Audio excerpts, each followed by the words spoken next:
Bonjour. Aujourd'hui, on se lance dans une exploration assez détaillée des mariages indiens. On va s'appuyer sur les infos descriptives qu'on a reçues.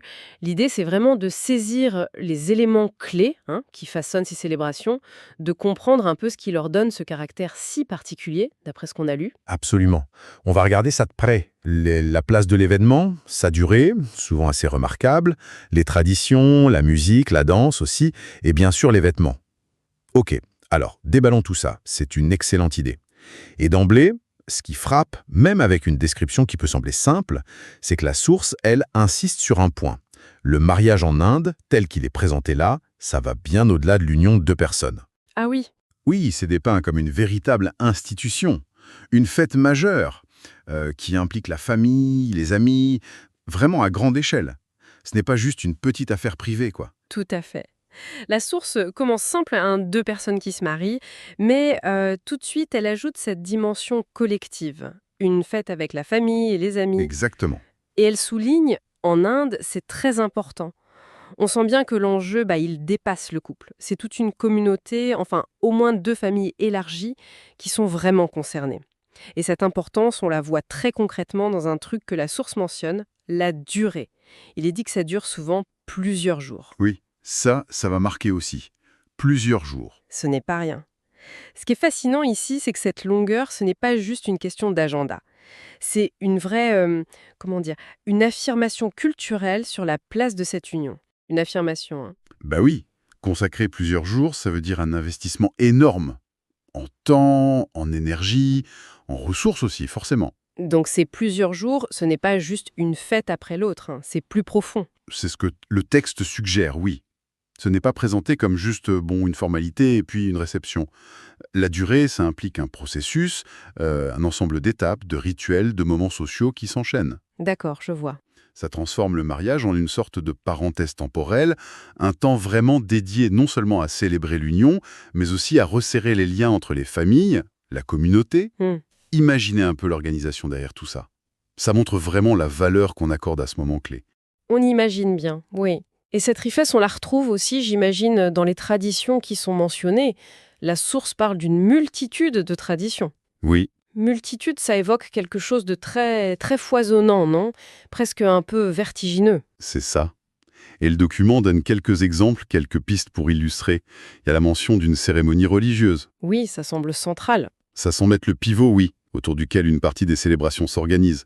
On parle aussi de prières spécifiques pour la famille. Encore cette dimension familiale très présente. Exactement.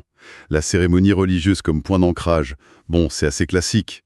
Mais les prières pour la famille, ça renforce cette idée que le mariage, c'est aussi une affaire de lignée, de transmission, une bénédiction pour tout le groupe, quoi. Mhm. Et puis, il y a cette évocation de rituels avec des fleurs, du feu et des bijoux. Alors là, la source ne détaille pas la signification profonde, ça, ce serait une autre analyse, passionnante d'ailleurs. Oui, dommage qu'on n'ait pas plus de détails là-dessus. Mais la simple mention de ces éléments, c'est déjà très parlant. Fleurs, feu, bijoux, ce sont des symboles forts dont plein de traditions partout dans le monde. Comment ça? Qu'est-ce que ça pourrait vouloir dire, même sans les détails? Les fleurs, ça évoque souvent la beauté, la vie, la pureté aussi, l'offrande. Le feu, c'est puissant, transformation, purification, lumière. Le foyer aussi, D'accord. Et les bijoux? la richesse, la parure, le statut, mais aussi quelque chose de durable, l'engagement. Le fait qu'ils soient mentionnés ensemble, ça suggère peut-être une combinaison de tout ça. Invoquer la beauté, la prospérité, la transformation, la pérennité pour le couple. C'est une lecture intéressante de ces quelques mots, effectivement. Ça indique une profondeur rituelle qui va au-delà de la simple fête sociale, en tout cas. Et la source, elle apporte une nuance importante sur ces traditions, non? Oui, et ça c'est crucial pour comprendre la complexité. Le document dit clairement que les traditions sont différentes dans chaque région. L'Inde, c'est immense, une diversité culturelle incroyable. Donc le mariage n'est pas le même partout. Exactement. Ce qui se fait au nord n'est pas forcément pareil qu'au sud, ou à l'est, à l'ouest. C'est le reflet de cette diversité. Mais alors, qu'est-ce qui fait le lien, s'il y en a un? Justement, la source répond juste après. Après avoir dit que c'est différent selon les régions, elle ajoute « mais c'est toujours une grande fête ». Ah oui, c'est vrai, cette petite phrase, elle est capitale. Elle suggère qu'au-delà des formes qui varient, il y a un fond commun, l'ampleur, l'esprit festif, l'importance qu'on donne à l'événement. Hmm, C'est fascinant de voir comment une culture arrive à la fois à célébrer ses spécificités régionales et à garder une sorte d'identité événementielle commune, reconnue par tous comme une grande fête. Cet équilibre entre unité et diversité, ça ressort vraiment bien ici. Cette idée de grande fête, ça nous amène tout naturellement à l'ambiance. Et là, la source met en avant deux choses, la danse et la musique. oui.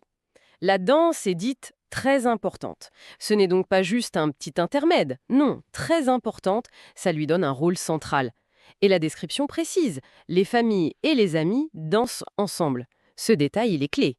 Ah oui, ensemble. Ce n'est pas une performance qu'on regarde, c'est décrit comme une activité partagée, collective. On imagine bien que c'est un moyen super puissant d'exprimer la joie, de briser la glace entre les familles peut-être, de créer une cohésion. La communauté en mouvement, en quelque sorte. Exactement, c'est ça. Et la musique qui va avec. La source mentionne un mélange musique traditionnelle et moderne. Qu'est-ce que ça nous dit, ça? Ce mélange, il est très significatif. Ça suggère une fête qui n'est pas juste tournée vers le passé, mais qui vit aussi dans le présent. D'accord. La musique tradie, ça connecte à l'histoire, aux racines, à l'identité. La musique moderne, ça mène une touche actuelle, peut-être plus universelle, ou qui parle à toutes les générations. Mhm. Cette combinaison, ça doit créer une ambiance super dynamique, qui rassemble tout le monde, des plus âgés aux plus jeunes. C'est le signe d'une culture vivante, quoi, qui honore ses traditions, mais qui évolue aussi. Mais l'atmosphère générale créée par tout ça, la musique, la danse, elle est décrite comment? Avec des mots très forts. Joyeuse, colorée et très énergique. Joyeuse, colorée, énergique. Ça donne une image assez vive. Ah oui. Joyeux, c'est l'émotion principale. Coloré, ça renvoie au visuel, on va y venir, mais ça suggère déjà une richesse pour les sens. Et très énergique, ça insiste sur l'intensité, la vitalité de la fête. Donc, la musique et la danse, ce ne sont pas juste des décorations. Pas du tout. Ce sont les moteurs de cette énergie collective, les canaux principaux pour exprimer la joie. On est loin d'une cérémonie un peu guindée, quoi. Parlons justement de cet aspect coloré. L'esthétique a l'air de jouer un rôle hyper important, surtout via les vêtements. La source dit que ceux des mariés sont très beaux. Oui, l'accent est mis sur la beauté des tenues, c'est un point focal. Bon, c'est souvent le cas dans les mariages, mais là, la description donne des détails précis. Exactement. Elle précise que la mariée porte souvent un sari rouge ou doré. Le sari, c'est cette longue pièce de tissu drapé. Oui, magnifique. Et le choix des couleurs rouge ou doré, ce n'est sûrement pas par hasard. Ah non, certainement pas. Même si la source ne l'explique pas, le rouge et l'or, ce sont des couleurs ultra symboliques dans beaucoup de traditions en Inde. Le rouge, c'est souvent la passion, la fertilité, la pureté rituelle, la chance. D'accord. Et l'or, c'est la prospérité, la richesse, le divin, la lumière. Donc porter un sari rouge ou doré, c'est se parer de symboles puissants pour ce nouveau chapitre. C'est incarner visuellement les vœux et les espoirs du mariage. Et pour le marié, il y a le costume traditionnel, souvent une sherwani. C'est quoi exactement une sherwani? Alors la sherwani, c'est une sorte de longue veste, assez ajustée, souvent très brodée, très décorée.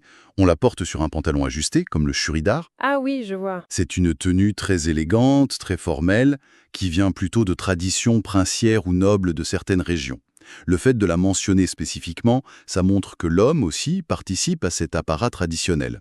Même si on parle plus souvent de la robe de la mariée. Voilà. Mais sa tenue compte aussi pour la solennité et l'esthétique générale. Et ce qui est intéressant, c'est que cette splendeur, elle ne se limite pas aux mariés. La source dit bien, les invités portent aussi des habits colorés. Oui, et ça, c'est un détail qui a son importance. Ça veut dire que tout le monde participe à créer cette ambiance visuelle chatoyante. Ce n'est pas juste un spectacle offert par les mariés. C'est une esthétique collective. C'est ça. Imaginez l'effet. Toute une assemblée où chacun est élégant, avec des couleurs vives. Ça doit énormément contribuer à l'atmosphère joyeuse et colorée dont on parlait. Une explosion de couleurs. Voilà, une véritable fresque humaine qui reflète l'éclat de la fête. Alors, si on essaie de rassembler un peu tout ça, tous ces éléments décrits par la source, quelle image globale ça nous donne de ces mariages indiens? L'image qui se dessine, c'est celle d'un événement vraiment multidimensionnel, d'une richesse assez incroyable. D'abord, c'est long et c'est collectif. Ça montre son importance sociale, familiale. C'est fondamental. Mhm. Ensuite, c'est profondément ancré dans la tradition. Cérémonie religieuse centrale, Prière pour la famille, rituels symboliques avec fleurs, feux, bijoux, Mhm. tout en reconnaissant la diversité régionale. Exactement. C'est clé. Et puis, il y a cette dimension festive, sensorielle, très marquée. La joie, l'énergie, la danse, la musique. Voilà. Une célébration vibrante, animée par la danse collective, une musique qui mélange tradi et moderne, le tout dans cette atmosphère joyeuse et pleine d'énergie. Et enfin, le visuel. Le visuel est primordial. L'attention à la beauté, à la couleur des vêtements.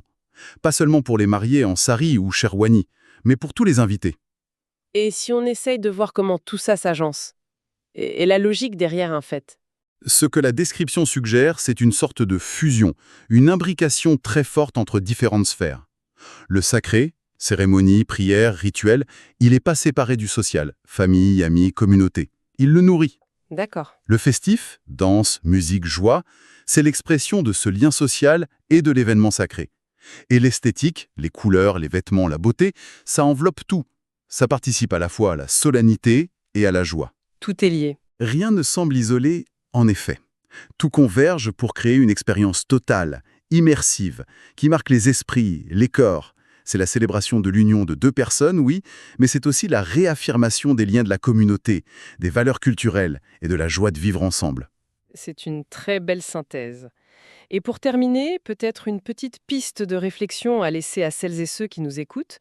Oui, une pensée qui vient justement de cette tension entre l'unité et la diversité qu'on a évoquée. La source insiste. Malgré les différences régionales, l'essence de la grande fête est constante. Ça soulève une question intéressante. Comment une culture aussi vaste, aussi diverse, arrive-t-elle à maintenir cette identité festive commune ? Ce sentiment partagé qu'un mariage, c'est forcément une grande fête. Tout en valorisant une telle pluralité dans les rites régionaux. Exactement. Qu'est-ce qui, dans le tissu social ou culturel, permet de concilier si fort le sentiment d'appartenir à une tradition globale et l'attachement à des pratiques locales très spécifiques pour un événement aussi fondamental ? C'est une bonne question. C'est un bel exemple, je trouve, de la complexité et de la richesse des dynamiques culturelles à l'œuvre. Ça laisse matière à réflexion, oui.